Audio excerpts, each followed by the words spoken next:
The kingdom of heaven is like leaven, which a woman took and hid in 3 measures of meal till it was all leavened. First off, I'd like to appreciate the fact that this is one of the few rhymes within the Bible. The kingdom of heaven is like leaven.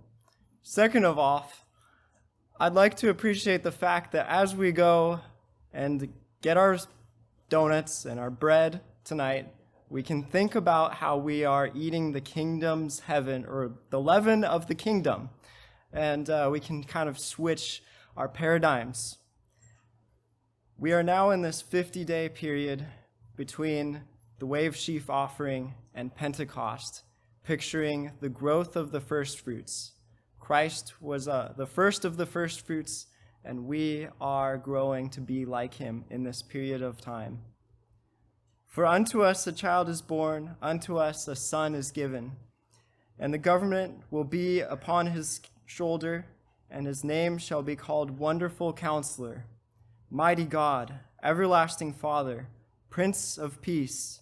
Of the increase of his kingdom and peace there will be no end. This is one of my favorite scriptures because it's an exciting thing for me to think about how the increase of his kingdom will never end. 7 years ago, on the day preceding Passover, I was baptized. And on that day, and during that time, I prayed a prayer and asked God to increase me 100-fold. This request, there's been moments in these past 7 years where I've thought about going back on it because it's hard. Growth is hard. But I've found a great value in sticking to it. And this is what I want to talk about today, the joy of growth and how God is growing us. We will begin by looking at the parable of the sower, which is what my request was based on. And we will look at God's method for growing us. We'll see that God shapes us with the culture we're in, and he shapes us with trials. And then third, I'll share a personal story about how God has helped me to grow in my life, and to just show that these things are true, and God is good. So, and then we will reach a conclusion of sorts, and then we'll transition into the offertory, which you'll see is very closely connected to this idea of growth. But first off, I'd like you all to turn over to the parable of the sower, which you can find in Matthew chapter 13. Now, a lot of the time, when we're looking at this parable of the sower, we think about the first 3 places where seed falls. There's the stony ground, there's the seed that gets caught up in the thorns, and then there's the seed that falls by the wayside and is eaten by crows. And so we think of these, and we might miss the fact that at the end of the parable, there's the seed that falls on fertile soil. And among these seeds, there's a distinction, in fact, as well. And I'd like to read this verse. Matthew chapter 13 and verse 8. But others fell on good ground and yielded a crop, some 100-fold, some 60, some 30. He who has ears to hear, let him hear. So when you read this parable, you can start asking the question of, like, what type of growth do I want in my life? Do I want to be 100-fold? Do I want to be 60? Do I want to be 30? And when we approach life, we can partner with God in terms of having this conversation of how quickly we want to grow. Now, what does it mean, and how does God grow us? Well, before we jump into this, we have the great blessing that Jesus Christ described this parable a little bit for us. And you can see in verse 23, he who received the seed on good ground is he who hears the word and understands it, who indeed bears fruit and produces, some 100-fold, some 60, and some 30. So hearing the word and doing something with it helps us to grow. Now, I want to point out something about this parable. There's fertile soil, and it's an interesting concept, and to think about, like, okay, I live my life. What does it mean to be in fertile soil? I would tend to think that fertile soil is the culture we live in, the people we surround ourselves with, and the people that we talk to and directly influence the way we think about things. This kind of comparison we can see when Paul described his relationship with the Corinthian church in 1 Corinthians 3:6. He tells them, I planted, Apollos watered, God gave the increase. So then neither he who plants is anything, nor he who waters, but God who gives the increase. Now he who plants and he who waters are one, and each one will receive his own reward according to his labor.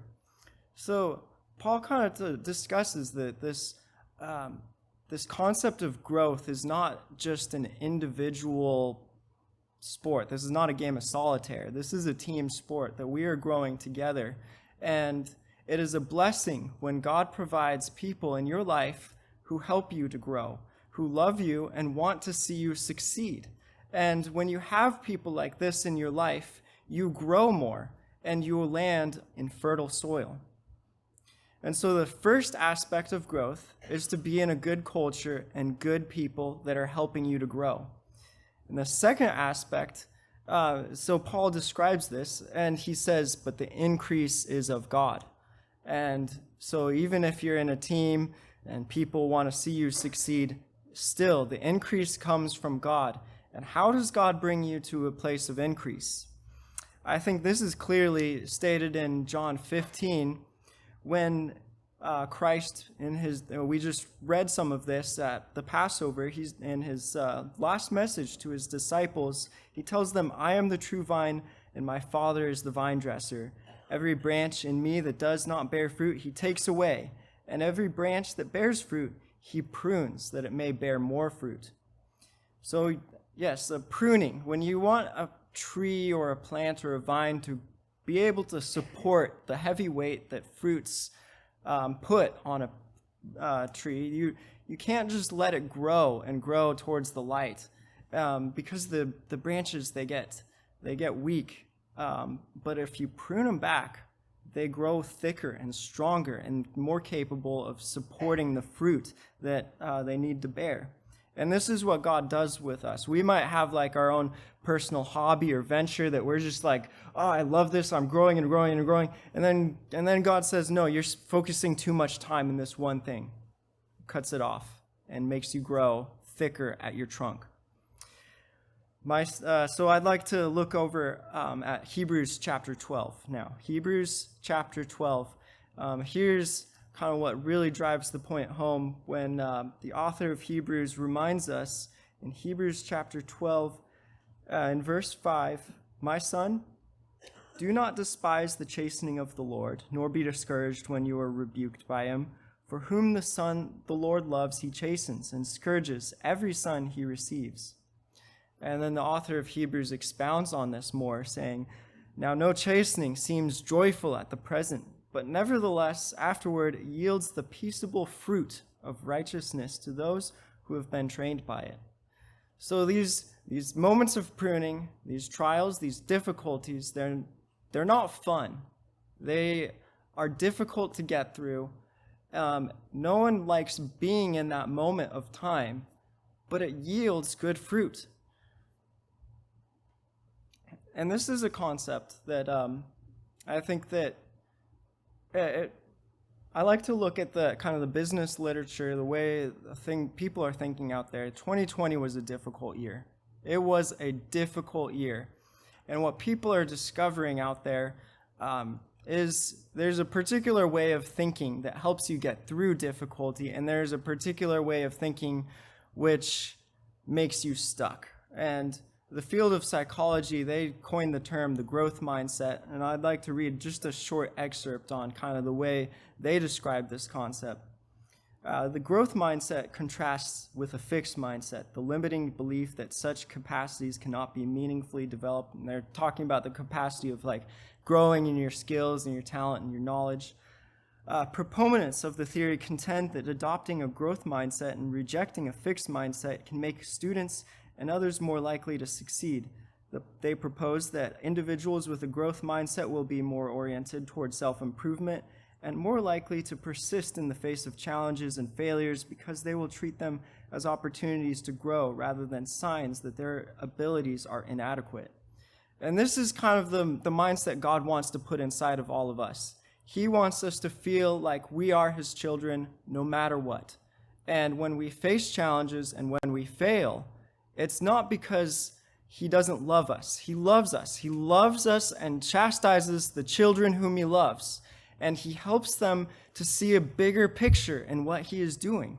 He is helping all of us to grow and to see these challenges not as things to discourage us, but things to broaden who we are and make us stronger. Now to drive these points home. First off, culture and the people you are with, and second of off the challenges and trials. These are the things that grow you. I would like to share with you a story of just this that happened to me within the past year of my life. It was about a year and a half ago. I walked into an interview room, and in my company, every couple years, you get the opportunity to be promoted and to in a position where you have more responsibilities. But they test you out and make sure you are able to handle yourself in a stressful situation. And so they have this interview process.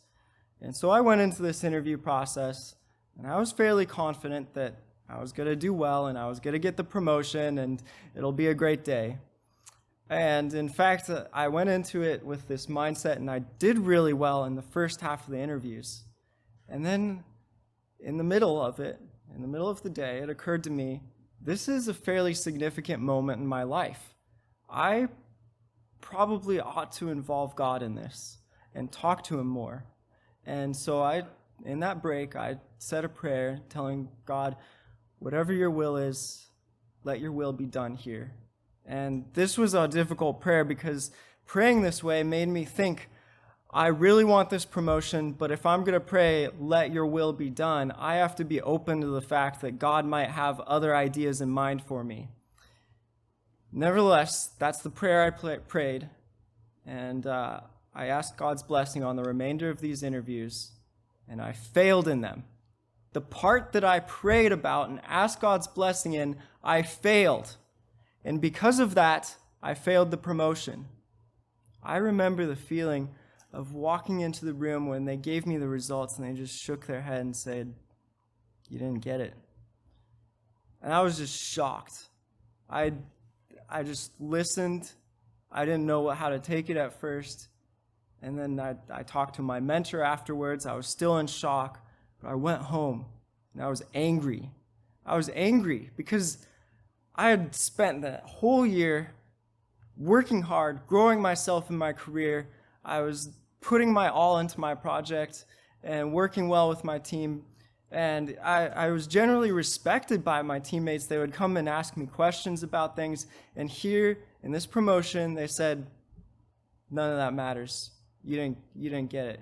That's it. I was angry. And that night, I couldn't sleep. I had like this adrenaline running through my blood that I couldn't sleep. And I think I slept maybe like 2 or 3 hours. And I got up in the morning and I asked myself the question, do I even walk into work today?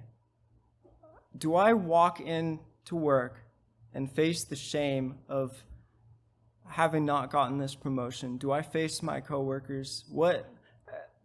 I have not slept. I know that I have a short fuse.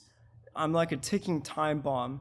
I probably should just stay home. But then I talked to my mom and my dad, got their thoughts. And then I got on my running shoes and I ran to Green Lake. And I stood by the Green Lake, just kind of looking at the serene water and praying and asking God for the strength to get through this moment and knowing what to do. And as I prayed and talked to God and thought about like, what do I do next? I remembered how much I really cared about my coworkers and how much I really enjoyed working with them. And it occurred to me, if there is one reason that I keep going to work, and if there's one reason that I decide, even though this company did not think I was ready for a promotion, I contemplated going to another company. But in this moment, I decided I'm going to walk back in that door just because I love my coworkers. And I walked in there, and I remember in that morning meeting, I couldn't say much. I had so much emotion inside of me. All I was able to get out was like, I want you all to know it took a lot for me to get myself to walk into this door today, but I did it because I love you guys, and that is all. And that's all I said. And those few words made a profound difference. And that way of thinking about the challenge made a profound difference. And I can tell you, in that day, I was not promoted on paper. But in that day, God's will was done. And he gave me a promotion, not on paper, but in the heart. And from that day forward, I can list off some of like the actual like visible results of that day. But the truth and the reality of it was I had this over months of redirecting anger and channeling it into I need to care for everyone around me. I had this internal sense of I am a different person, and that changed everything else. You see, that day, one of the leadership team, he pulled me aside and said, "Keith, I heard about what happened, and I know that this is a tough moment, but he opened up to me and said, my faith helps me get through these moments." And he prayed for me in the hallway. And this was someone I didn't even know was a Christian at the time. And he and I built this relationship. He invited me to his book club, and his book club was a group of people that were, like, one of them had successfully started a business. One of them was a senator in the Hawaii State Legislature. And then, like, I started connecting with all of these different leaders. I even, by chance, had this moment in time where I was able to sit down in a one-on-one situation with the CEO of my company and describe to him my feelings and my thoughts about not getting promoted. And he was able to, like, he designed the system. He's the CEO and founder of the company. And he told me, "Keith, in this moment in time, it's like, it feels like a lot, but in the grand scheme of things, this is a little blip in your career." And he put it in perspective for me. And so again, the trials, they can be an incredible blessing. And then the people and the culture that God puts into our lives, they make all of the difference. And the two of these together help us to grow like nothing else. And I am absolutely thankful that I failed my promotion. And I am absolutely thankful that it went this way. And the truth is, 6 months later, I did get that promotion. And I got that promotion on the very last day that I went to work before a pandemic, the very last day. And I got that promotion on the exact same day I put an offer on a house. And that's the house I live in now. And that all happened in one day. And do these little things go unnoticed by me now? No, I know that there's someone orchestrating all of this. And this is how God grows us, each individually and all of us collectively as a family.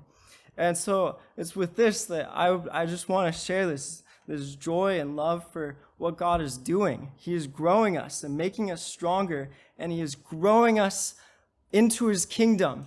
And he's planting this little bit of leaven into our lives that just starts spreading. And it is this leaven that will increase forever and ever.